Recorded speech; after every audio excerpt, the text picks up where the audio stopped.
భారత క్రికెట్ రంగంలో సరికొత్త సంచలనంగా దూసుకొస్తున్న యువ కిరణం వైభవ్ సూర్యవంశీ గురించి ప్రెసెంట్ క్రీడా ప్రపంచమంతా ఎంతో ఆసక్తిగా చర్చించుకుంటోంది. కేవలం 14 ఏళ్ల ప్రాయంలోని తన విధ్వంసకర బ్యాటింగ్ తో ప్రత్యర్థి బౌలర్లను ముప్పు తిప్పలు పెట్టే ఈ కుర్రాడు ఇటీవల జరిగిన అండర్-19 ప్రపంచ కప్ లో భారత్ విశ్వ విజేతగా నిలవటంలో కీలక పాత్ర పోషించి అందరి దృష్టిని ఆకర్షించాడు.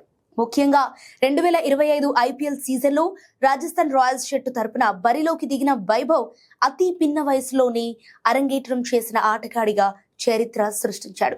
మెగా వేలంలో 1.10 కోట్ల భారీ ధరకు అమ్ముడైన ఈ యువ ఆటగాడి ప్రతిభను గుర్తించిన రాజస్థాన్ యాజమాన్యం అతనికి లక్నో సూపర్ జైంట్స్ తో జరిగిన మ్యాచ్ లో అవకాశం కల్పించింది. తాజాగా ఢిల్లీలో నిర్వహించిన ప్రతిష్టాత్మక బీసీసీఐ నామన్ అవార్డ్స్ కార్యక్రమంలో రాజస్థాన్ రాయల్స్ కెప్టెన్ సంజు శాంసన్ పాల్గొని వైభవ్ కు సంబంధించిన ఒక ఆసక్తికరమైన విషయాన్ని పంచుకున్నారు. మ్యాచ్ కు ముందు డ్రెస్సింగ్ రూమ్ లో చోటు చేసుకున్న పరిణామాలు, ఒక చిన్న పిల్లోడు అంతర్జాతీయ స్థాయి హేమీలను ఎదుర్కోవటానికి ఎంతటి ఆత్మవిశ్వాసంతో ఉన్నాడో శాంసన్ మాటల్లో వ్యక్తమైంది.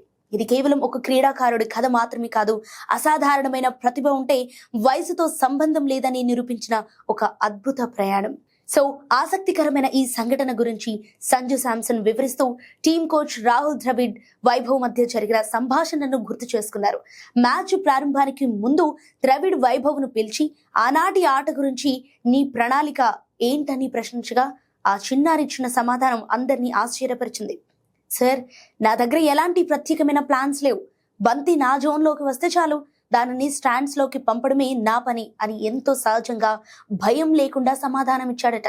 చెప్పినట్టుగాని మైదానంలోకి అడుగుపెట్టిన తర్వాత మొదటి బంతిని సిక్సర్ గా మలిచి తన మాట మీద నిలబడటమే కాకుండా కోచ్ ద్రవిడ్ కెప్టెన్ శాంసన్ ను ఫిదా చేశాడు. వైభవ్ బ్యాటింగ్ శైలిని చూస్తుంటే అచ్చం ఒక వీడియో గేమ్ ఆడుతున్నట్లుగా ఉంటుందని, అంతటి వేగవంతమైన బంతులను కూడా అతను ఎంతో సునాయాసంగా ఎదుర్కొంటాడని శాంసన్ కొనియాడారు. అయితే భవిష్యత్తులో భారత సీనియర్ జట్టులో కూడా వైభవ్ తన ముద్ర వేస్తాడని, అతనిలోని నిర్భరమైన ఆట తీరు భారత క్రికెట్ కు పెద్ద ఆస్తి అని క్రీడా విశ్లేషకులు అభిప్రాయపడుతున్నారు. ఒక సాదాసీదా కుర్రాడు తన ప్రతిభతో కోట్లాది మంది అభిమానుల మనసు గెలుచుకోవటం నిజంగా ఇది స్ఫూర్తిదాయకం.